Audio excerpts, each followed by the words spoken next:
नमस्कार जी सबने। आज फिर दोबारा से अपने साथ दीपक जी जुड़ गए हैं, जो कि अपने सीईटी एग्जामिनेशन के बारे में बच्चों ने मार्गदर्शन करेंगे। और इनकी जो पहली वीडियो थी उसमें कुछ क्वेश्चंस रह गए थे, कुछ क्वेश्चंस जो नए हैं जो उनके बारे में उनसे डिस्कस करेंगे आप, जो कि कुछ बच्चों के हैं जो इनसे नोट्स वगैरह लिए जिन बच्चों ने, कुछ उनकी तरफ से आए हैं, कुछ कॉल्स पे आए हैं, कुछ कमेंट्स पे आए हैं, तो उसके रिगार्डिंग इनके साथ बात करेंगे आज। तो सर जी नमस्कार। नमस्कार जी। दीपक जी एक बात बताइए। जी सर। जैसे जहाँ तक हमें पता है आप 14 गवर्नमेंट एग्ज़ाम पास आउट कर चुके हो। जी सर। ठीक है सर।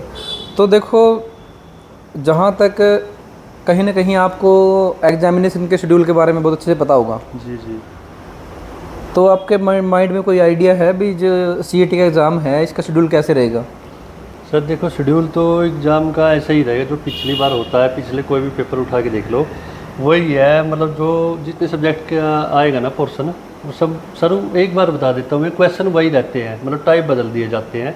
तो मतलब ये लगा लो टाइम एंड वर्क लगा लो, मैथ से परसेंटेज लगा लो, क्वेश्चन मतलब चैप्टर वही है तो उन्हीं से क्वेश्चन बनेंगे सर। मतलब थोड़ा 1-2% लेवल हाई हो सकता है कंपटीशन को देख के, बाकी वही रहेगा सर जो पिछली बार आया। मतलब थोड़ा सा क्वेश्चंस का लेवल जो है वो मेंटेन कर दिया जाएगा। 1-2% हाई हो जाएगा, लेकिन सब्जेक्ट वहीं आएंगे बिल्कुल प्रॉपर तरीके से वैसे ही अपनी आएगा। सिंपल सी लैंग्वेज में ये है कि क्वेश्चन को थोड़ा और घुमा फिरा के पूछ लिया जाएगा, पर वही है जहाँ पे क्वेश्चन जिस टाइप का है लाइक उसी टाइप का ही रहेगा। जी जी, क्वेश्चन घुमा फिरा के भी सर 1-2% ही चांस नहीं, तो सेम वो बिल्कुल आसान पेपर आएगा, बिल्कुल आसान जैसा पहले तो सर आया। जैसे अगर आपसे मतलब पूछा जाए मतलब 10वीं से 12वीं तक के सब्जेक्ट्स का एग्ज़ाम रहेगा या फिर 10वीं तक के, मतलब कैसे रहेगा ये, इसके बारे में अगर कुछ कोई बच्चे पूछना चाहते हैं भी किस लेवल का एग्ज़ाम आएगा? तो आपको जो उन्होंने सब्जेक्ट मेंशन कर रखा है भाई, सब्जेक्ट आएगा, उसका बेसिक भी अगर बच्चा करके पेपर दे देगा सर, मेरा मानना है कि 70 से 80 नंबर आराम से बिल्कुल उसके बच्चे के पास आ जाएंगे। जो अच्छा, मतलब दे रखा वो उन्होंने जो सब्जेक्ट मेंशन किए हैं वो सब्जेक्ट के अगर बच्चा बेसिक भी क्लियर करता है, हाँ हाँ, तो मतलब एग्ज़ाम में अच्छा स्कोर कर सकता है। हाँ हाँ हाँ जी सर। सर। दूसरी बात ये है कि 9वीं 10वीं का है तो मतलब जरूरी भी नहीं है, लेकिन अगर बच्चा मतलब कहीं से भी करो, ठीक है हाँ, सर। बेसिक करो अच्छे से और उसका मतलब रिवीजन करो सर, हो जाएगा उसका आराम से। ठीक है सर। अगली चीज़ ये है सर, देखो एक्सपीरियंस बंदे का एक्सपीरियंस ही होता है। जी जी। मतलब जो बंदा जो बात एक एक्सपीरियंस पर्सन बता सकता है ना, जो जिस बंदे ने प्रैक्टिकल किया है, जी जी। वो नॉर्मल पर्सन के बस की बात नहीं होती। जी जी जी। आपने इतने एग्ज़ाम क्लियर किए हैं जी सर। तो ज़रूर, जहाँ तक मुझे लगता है, आपका कोई ना कोई स्टडी का, सब्जेक्ट का, टाइम का जी जी। शेड्यूल, कोई मैनेजमेंट रही होगी। जी सर। अब जैसे बच्चे क्या करते हैं, इनको सबसे बड़ी समस्या आती है टाइम मैनेजमेंट में। जी जी। तो आप सर टाइम मैनेजमेंट के बारे में, और टाइम मैनेजमेंट भी इसी हिसाब से, जैसे कि सब्जेक्ट के साथ टाइम मैनेजमेंट। सर सब्जेक्ट के हिसाब से टाइम मैनेजमेंट तो ऐसे है, देखो सबसे पहले बच्चों को जो मतलब मुश्किल सब्जेक्ट है उसका, जैसे इंग्लिश नहीं आती बच्चों को जी। या मैथ नहीं आता या साइंस नहीं आती, सबसे पहले सर उसी को करो, मेरा मानना ये है। और वो सुबह के टाइम करो, लेकिन जब टाइम लगे बच्चों को पढ़ना उसी को पढ़ेगा, लेकिन सर जो मुश्किल सब्जेक्ट है ना पहले उसके करो, मेरा अकॉर्डिंग तो यही बात है। अच्छा, मतलब हाँ। जो बच्चे को सब्जेक्ट टफ लगता है, कई बच्चों का क्या है, मैंने देखा है मोस्ट ऑफ ऑल बच्चों के इंग्लिश और मैथ वीक होते हैं। जी जी। और कई होते हैं जिनका मतलब मैथ बहुत बेटर होता है। मैंने ऐसे बच्चे भी देखे हैं जैसे मैथ उस बच्चे का होता है जो सेंट्रल लेवल की तैयारी करते हैं, उनका हरियाणा में वीक पाता है, हरियाणा जी की होगी, हिंदी होगी। जी। जो हरियाणा की तैयारी करते हैं उनकी इंग्लिश मैथ तो बिल्कुल ही वीक पाते हैं। तो सर सभी सब्जेक्ट पढ़ने पड़ेंगे अच्छे तरीके से। और टाइम मैनेजमेंट तो ये है कि सर जैसे थोड़ा कम मतलब सब्जेक्ट ज़्यादा मतलब नहीं आता उस बच्चे को, वो थोड़ा उसको थोड़ा एक्स्ट्रा टाइम दे सकता है टॉपिक वाइज अच्छे तरीके से समझने के लिए। तो जैसे मतलब आपका मानना ये है कि जो सब्जेक्ट जिसमें रिवीजन की ज़्यादा ज़रूरत है, जी जी। उसको सुबह सुबह मतलब बच्चा प्रायोरिटी दे, हाँ। सबसे पहले उस सब्जेक्ट को रिवाइज करे, उस सब्जेक्ट को पढ़े। जी जी। क्योंकि अर्ली मॉर्निंग जो होता है बिल्कुल रिफ्रेश माइंड होता है। जी जी जी। और जो मतलब अपनी मेमोरी पावर है, कैचिंग पावर थोड़ी ज़्यादा रहती है। तो इसलिए आपका मानना ये है कि सबसे पहले जो चीज़ आपको टफ लगती है पहले उसको ईजी कर लो। जी जी। ईजी चीज़ें वैसे आपके हाथ में है। जी जी। ठीक है सर। तो सर जैसे ये भी मतलब मोस्ट ऑफ बच्चों का क्या है कि इन्होंने नोट्स वगैरह से, लाइव क्लासेस से, मोस्ट ऑफ ऑल बच्चों का क्या है बहुत टाइम से तैयारी कर रहे हैं। अभी रिवीजन में कैसे क्या कर सकते हैं बच्चे?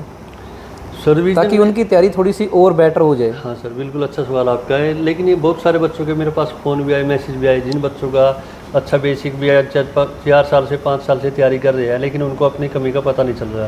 लेकिन सर मैं उन बच्चों को लिए बता दूँ, उन बच्चों ने क्या करना है, अपने जो स्कोर बनाया मॉक लगाओ। अगर बेसिक अच्छा ना उसके बाद मॉक लगाओ। मॉक में मॉक टेस्ट लगाओ सर। जी सर। मॉक टेस्ट में क्या है सर, अगर बच्चे के मान लो 50 नंबर बन जाए, जी सर। अगर 50 क्वेश्चन गलत हो गए बच्चे के, तो मान लो एक टॉपिक उठा लो, 50 क्वेश्चन जो गलत हुए उनमें से एक क्वेश्चन हो गया अपना डाइजेस्ट सिस्टम से, एक हो गया रैंकिंग से, एक हो गया टाइम एंड वर्क से। इस तरीके से सर अपने 50 टॉपिक से 50 क्वेश्चन गलत हो गए, तो अपने को क्या करना सर, जिसका बेसिक अच्छा है वो उस टॉपिक को उठाओ, उस टॉपिक को उठाने के बाद उस क्वेश्चन को कर दो। उसका ये फायदा होगा, जैसे अगला मॉक लगाएगा ना बच्चा, अगर अगले मॉक में उस सब्जेक्ट उस टॉपिक से और वही मतलब उस टॉपिक से क्वेश्चन आ गए ना सर, तो बच्चा गलत नहीं होने देगा। जी सर। और बच्चा गलत नहीं होगा सर, अगर डेली 1 नंबर इंक्रीज होगा ना, तो सर अगर महीने में 30 मॉक भी लगाएगा तो बच्चा 30 मॉक मतलब नंबर इंक्रीज हो गए। बच्चा गलती यही करता है कि मॉक नहीं लगाता, अगर मॉक लगाता है तो उस क्वेश्चन को उस टॉपिक को अच्छे तरीके से नहीं करता है बच्चा। जी सर। जी सर। सर एक चीज़ और देखने को मिल रही है कि अब क्या है, मतलब जिस बच्चे ने +2 तक अच्छे स्टडी की है, देखो मतलब एक एवरेज बच्चा जो है, एवरेज से थोड़ा सा ऊपर, मतलब बहुत सुपीरियर नहीं बात करें, एवरेज से थोड़ा सा ऊपर या फिर एवरेज बच्चा, होता क्या है कि उसको उसने पीछे स्टडी करी है +2 तक, सीरियसली स्टडी करी है उस बंदे ने, तो उसके साथ क्या है कि उसको आप HSSC एग्ज़ाम दे दो उठा के। जी जी। तो वो जैसे अगर पासिंग मार्क्स मान लो आपने 40 है, तो वो 45 मतलब 45 मार्क्स तक निकाल लेगा। पर जो लास्ट के 5 मार्क्स है ना पासिंग मार्क्स के, तो वो लास्ट के 5 मार्क्स उसके बहुत मतलब राई का पहाड़ वाली बात होती है ना। जी जी। सबसे मुश्किल वही होते हैं। जी जी। स्टार्टिंग में मतलब एग्जामिनेशन में क्या है कि जो आप स्कोर करते हो स्टार्टिंग ठीक है, बस उसकी एंडिंग जो होती है ना, जो पासिंग मार्क्स है, जो आपने स्कोर करना है, जो आपने मेरिट लिस्ट में आना है, वो लास्ट के जो 5, 6, 2, 3 जो एक्स्ट्रा मार्क्स होते हैं उनको बनाने में टाइम लगता है। शुरू के जैसे किसी भी एग्ज़ाम में शुरू के 1 या 2 नंबर ही लेना, 10 नंबर लेना, 20 नंबर लेना, not so big thing, but जो लास्ट के जो होते हैं ना नंबर, जिनसे बच्चा रह जाता है, उनको रिकवर करने में बहुत टाइम लगता है। तो मैं मतलब आपसे ये जानना चाहूँगा कि भी बच्चे किस हिसाब से अपने शेड्यूल को प्रिपेयर करें जिससे वो अपने नंबर इंक्रीज कर सकें। सर अगर बच्चा जैसे मतलब मैं मानता हूँ आपकी बात को, जो बच्चा मान ले आपने 50 नंबर बोला, 50 नंबर तो आजकल कोई भी बच्चा ले सकता है, 40-50 तो, और बात आती है जैसे 70 नंबर सभी बच्चे के आ जाते हैं, लेकिन 70 से ही कहते करना बहुत मुश्किल हो जाता है सर। उसके लिए सर मैंने मॉक बताया, अपनी कमी को जब भी पहचान पाएगा बच्चा, जैसे बच्चों को ये लगता है ये टॉपिक मेरे को आता है, इतनी ये किताब मैंने 5 बार पढ़ ली, 6 बार पढ़ लिया, टॉपिक पढ़ लिया, लेकिन सर वो आते आते क्वेश्चन गलत हो जाते हैं, वो गलत नहीं होंगे। और बच्चा मॉक लगाएगा ना, जहाँ पे गलती होगी उस गलती को सुधार करके आगे दोबारा मॉक लगाएगा, तो सर मैं तो मानना यही एक्सपीरियंस सर, मॉक लगाओ, बेसिक क्लियर करो, बेसिक के बाद मॉक लगाओ सर, मॉक से ही नंबर बढ़ेंगे सर। जी सर। जी सर। तो सर जैसे मतलब मॉक टेस्ट के बारे में कुछ बता सकते हो? जी सर। मॉक टेस्ट जैसे बार बार बात कर रहे हैं, तो देखो मॉक टेस्ट तो अभी हरियाणा में कोई अच्छी है नहीं, एक टेक्स्ट बुक में है, टेक्स्ट बुक में भी मतलब पुराने पेपर दे रखे हैं। बाकी मैं अभी सोच रहा हूँ कि नए बच्चों को प्रोवाइड करवा दूँ एक बार, क्योंकि सर जो लेवल मतलब भीड़ से थोड़ा मतलब भीड़ से अलग होकर चालोगे ना, जब भी थोड़ा फायदा होगा। जैसे टेक्स्ट बुक पे मतलब सभी बच्चे मान लो 13-14 लाख के करीब फार्म भरे गए हैं, फार्म उसमें 7 से 8 लाख बच्चे जो टेक्स्ट बुक पे ही दे रहे हैं, टेक्स्ट बुक भी मतलब अच्छे तरीके से क्वेश्चन भी नहीं बना रहा अच्छे तरीके से, वही पुराने क्वेश्चन दे रहा है।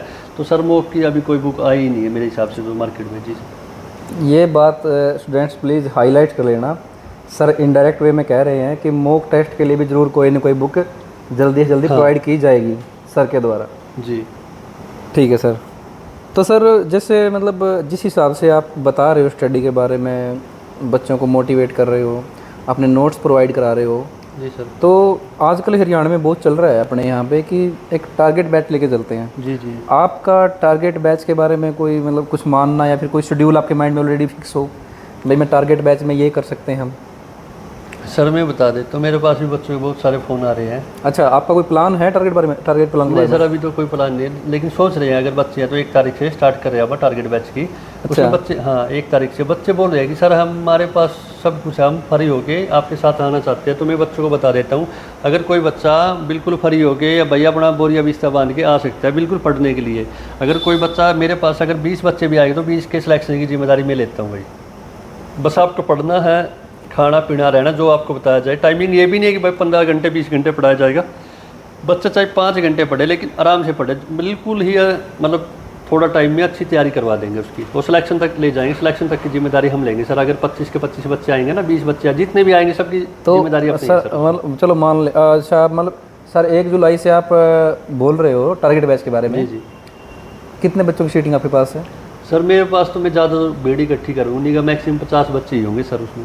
अच्छा, मतलब जी सर, 50 बच्चों को आप हैंडल कर सकते हो? 50 लड़के और 50 लड़के सर।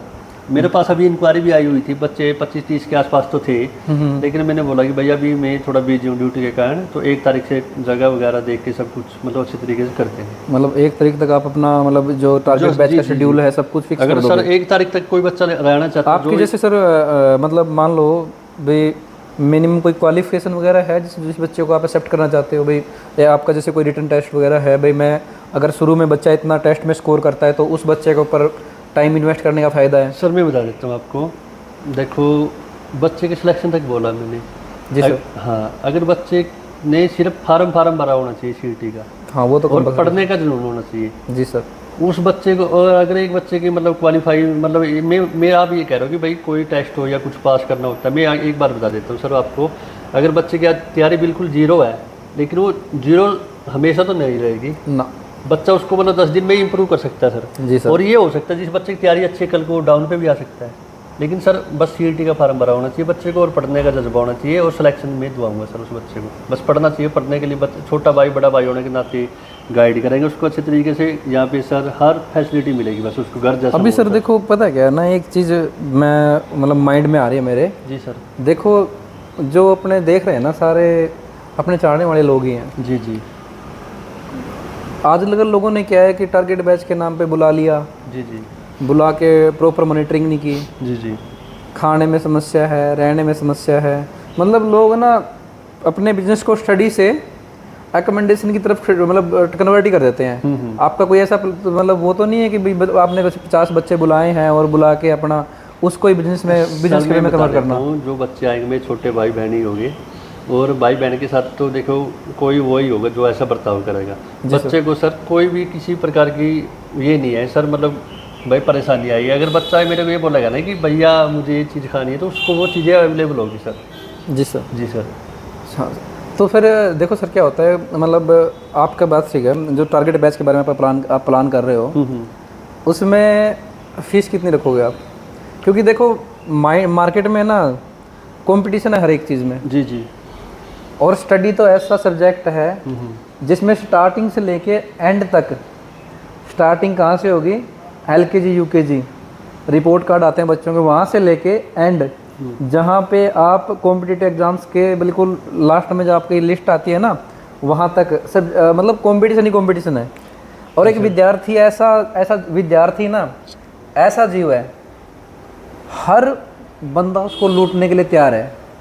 किताबों वाला, कॉलेज की फ़ीस, और अपने academies, most of all teachers, most of all तो नहीं मतलब बहुत सारे अच्छे भी है, पर कई लोगों का क्या है कि भाई देखो घर ही से चलता तो क्या कह सकते हैं, थोड़ा कड़वा लग सकता है लोगों को, पर है विद्यार्थियों को मतलब कहीं भी चल जाओ, चाहे ट्रांसपोर्ट में जैसे बसों वाले हैं, कोई भी ले लो, विद्यार्थी अर्थव्यवस्था का बहुत बड़ा हिस्सा है, पर बहुत कम रिस्पेक्टेड है सर।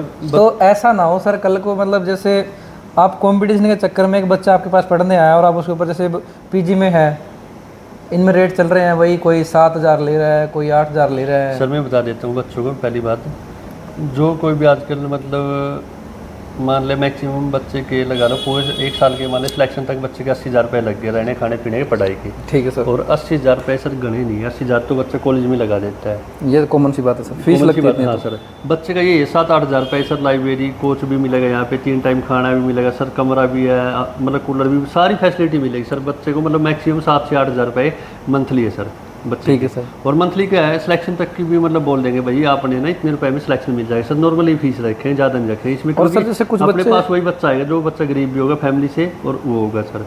जी सर। मतलब ये आपका 1 तारीख से शुरू हो जाएगा, 1 जुलाई से। और सर एक और बात बता दूँ मैं आपको बच्चे को लिए, आजकल अपने पास चला हुआ बच्चे को ना नौकरी चाहिए 10 दिन में, हाँ 15 दिन में, और वो ग्रेजुएशन में 3 साल खराब कर ले उसका कोई नहीं है, लेकिन नौकरी उसको 10 दिन के अंदर चाहिए। ग्रेजुएशन में क्या है सर, इंटरटेनमेंट साथ में चलता रहता है। हाँ, लेकिन daily veg travelling, daily veg नए लोगों से मिलना, आना जाना, यारा दोस्तों के साथ, मतलब वो जो स्ट्रिक्टनेस है वो नहीं होती, तो उसको वो 3 साल इजीली निकल जाते हैं, पर 8 घंटे लाइब्रेरी में बैठना, 4 घंटे लाइब्रेरी में बैठना, वो स्ट्रिक्टनेस वो चीज़ नहीं होती नहीं ना। सर देखो मैं एक बार यहाँ पे थोड़ा सा इशू आता है। जी सर, मैं एक बार बता देता हूँ, अगर कोई छोटा भाई बहन पढ़ना चाहता है और उसको सही दिशा नहीं मिल रही, मेरे पास आओ, सिलेक्शन तक की जिम्मेदारी अपनी है। बच्चे को सिर्फ पढ़ना और कोई काम नहीं है। जो चीज़ बोलेगा खाने के लिए, अगर बोलेगा नहीं कि भाई मुझे काजू कतली खानी है, छोटे भाई के लिए काजू कतली भी लेके आएंगे सर। ऐसा नहीं है कि भाई पैसे ले लिए और खाना पीजी वाला ही देंगे, घर जैसा खाना है। अगर कोई भी समस्या हो सर, स्पेशल खाना बच्चों के लिए बनाएगा, हाइजेनिक खाना बिल्कुल बढ़िया तरीके से। और जो भी सब्जेक्ट वीक है उसके साथ मतलब अलग से भाई को सपोर्ट भी करेंगे और डेली का टारगेट भी देंगे। मतलब बच्चों को सिलेक्शन तक की जिम्मेदारी हमारी है। बस बच्चा अपने पास कपड़े लेके यहाँ पे आ जाए, मतलब अपने आप को हमारे को हवाले कर बैकग्राउंड एकेडमिक मतलब अच्छा होना चाहिए। हाँ हाँ हाँ और पढ़ने का बच्चे के अंदर जुनून होना चाहिए। जी जी उसके बाद जिम्मेदारी अपने दीपक सर की है। जी जी ठीक है सर। सर एक बात हो रहा है, जी सर। मतलब बहुत कॉमन सी होता है कई बार, जैसे आप बोल रहे हो एक बिजनेस के वे में, मान लो किसी भी वे में, हम क्या करते हैं, मतलब क्या देखते हैं, जिस बंदे ने, देखो सिंपल सी बात है, अगर आप अपनी लोकेशन अच्छी जगह रखोगे जी जी तो उसी हिसाब से आपके प्राइस भी इंक्रीज होंगे। जी जी सर। ये तो हिसार आपका जैसे मतलब क्या माइंड है भाई, कहाँ पे आपकी लोकेशन हो सकती है हिसार में? सर मेरी हिसार में होगी तो सेक्टर 16-17 के आसपास ही होगी सर। अच्छी जगह, अच्छी बिल्डिंग होगी, ये नहीं कि भाई जहाँ भीड़ भाड़ वाली जगह है। बिल्कुल सर, यहाँ पे पार्क भी मिलेगा बच्चों को घूमने के लिए, टहलने के लिए, बिल्कुल ग्राउंड भी मिलेगा स्पेशल। बहुत सारी चीज़ें सर बच्चों को जो चाहिए ना एक नॉर्मल स्टूडेंट को, वो सारी उससे अच्छी ही मिलेंगी सर। लाइब्रेरी आपके पास? जी सर, लाइब्रेरी मिलेगी मेरे पास। लाइब्रेरी। स्टूडेंट्स प्लीज़ ध्यान दीजिए इस बात को, आपकी लगभग हर समस्या समाधान सर के पास है। नहीं भाई, एक और बात है, जो मतलब लड़की या लड़का अपने मम्मी पापा को मतलब प्राउड फील हो, सोसाइटी में इमेज क्रिएट हो मम्मी पापा की, पढ़ना आपको पड़ेगा। हम रास्ता दिखा सकते हैं। अगर कोई बच्चा तैयारी करने की इच्छुक है या आना चाहता है, तन मन धन से भाई मतलब अपने आप को समर्पित कर सकता है हमारे पास आके। ये बोल दे कि सर भाई जैसे आप बोलोगे ना भैया ऐसे चलना है, मेरे कहने पे चल लेना, सिलेक्शन की जिम्मेदारी मेरी है, पढ़ना आपको पड़ेगा। नहीं पढ़ोगे, देखो भाई ऐसा तो है नहीं कि जादू भाई यहाँ पे मिक्सर रखा है और उसको घोल के पिला दूंगा, ला भाई तुम भी पास हो गया ना भाई। रास्ता दिखा देंगे, लेकिन ये है कि सिलेक्शन दिला देंगे 1 साल के अंदर अंदर, और अगर वो वैकेंसी पूरी टाइम पे होती है तो सर जैसे मतलब आपने इतने सारे एग्ज़ाम पास किए हैं, मतलब मेरे माइंड में बार बार यही चीज़ आ रही है, तो आजकल मतलब गवर्नमेंट का शेड्यूल कुछ ऐसा है, जैसे HSSC का अपने खास कर, जी जी मतलब एग्ज़ाम्स जो टाइम टू टाइम क्यों नहीं हो रही है? सर इसमें गलतियां बच्चे करते हैं। जैसे अभी करेक्शन वाला है, बच्चों ने गलती मतलब फार्म भर दिया, बच्चों ने फ़ोटो की जगह साइन अपलोड कर दिया, साइन की जगह फ़ोटो। अभी मेरे पास फ़ोन आया था, एक बोले कि सर मैंने ना जो मेरी +2 की DMC उसमें नॉन मेडिकल ले रखी है और उसमें ना आर्ट भर दी। मैं बोला भाई क्यों भर दी आर्ट? बोला कि सर बस फार्म वाले ने भर दी। मैंने उसको समझाया भी, बोला भाई तेरे साइन नहीं हुए क्या? साइन फार्म वाले ने अपने आप कर दिए। तो सर बच्चे गलती करते हैं और केस उसमें डाल देते हैं सर। मतलब केस के कारण सर भर्तियाँ वो चलती है, लेकिन थोड़े मतलब सरकार के कुछ भी अपने मतलब रूल भी होते हैं और सरकार थोड़ी बिजी भी होती है, देख भी लेती है सर कैसे कब भर्ती करनी है। मतलब बहुत ईमानदार सरकार है सर, अच्छी तरीके से भर्तियाँ कर लेती है अगर कोई बच्चा केस ना करे तो। मैं तो मानना यही है सर। अच्छा, मतलब आपका कहना ये है कि कई बार देखो सरकार का शेड्यूल कुछ ऐसा होता अगर है, सर अप एंड डाउन हो 1-2% जाता है। सरकार का शेड्यूल भी ऐसा है ना, जो जैसे बच्चों को ये कोर्स बेच रहे हैं ना टीचर, ऐसे बच्चों के साथ खड़ा भी होना चाहिए। हाँ, अच्छा, जैसे बच्चों हज़ारों सेंटर, अब कोई बोल रहा है मेरे नोट्स ले लो, मेरे कोचिंग ले लो, हमसे सिलेक्शन होता है, तो भाई उसमें 1-2 टीचर ने देखा मैंने, उसने 5,000 रुपये डाल दिए, 10,000 रुपये, वो भिक्षा थोड़ी मांग रहे हैं किसी से। उनके साथ खड़े हो बच्चों के साथ, भाई हम तुम्हारे साथ है, तन मन धन से उनके साथ आगे अड़ो। जैसे बच्चों को कोर्स बेचने के लिए बोल रहे हो ना कि हमारे कोर्स ले हो, ये ले हो, दुकानदारी चला रहे अपनी, उस चीज़ को बंद करके अपने आप आगे आओ। सरकार को बोलो, मतलब शांति प्रिय से तरीके से, मतलब सरकार को बोलो कि सर ऐसे ऐसे बच्चे ऐसे ऐसे करो सर। देखो 6 महीने में, साल में नहीं, 1.5 साल में सरकार भर्ती पूरी करेगी सर। अच्छा, आपका मानना ये है जो मतलब टीचर्स जो है उनका कोऑर्डिनेशन नहीं है सरकार के साथ? जी जी जी, बिल्कुल भी नहीं। ये बात तो सर मैं इस बात से आपके सहमत हो सकता हूँ, क्योंकि देखो बात क्या है कि पीछे भी जैसे मतलब किसी ने बोला है कि भूख के बारे में भरे पेट वाले कभी अच्छे से नहीं लिख सकते, जी जी, भूख के बारे में एक भूखा बंदा ही ढंग से लिख सकता है। जी।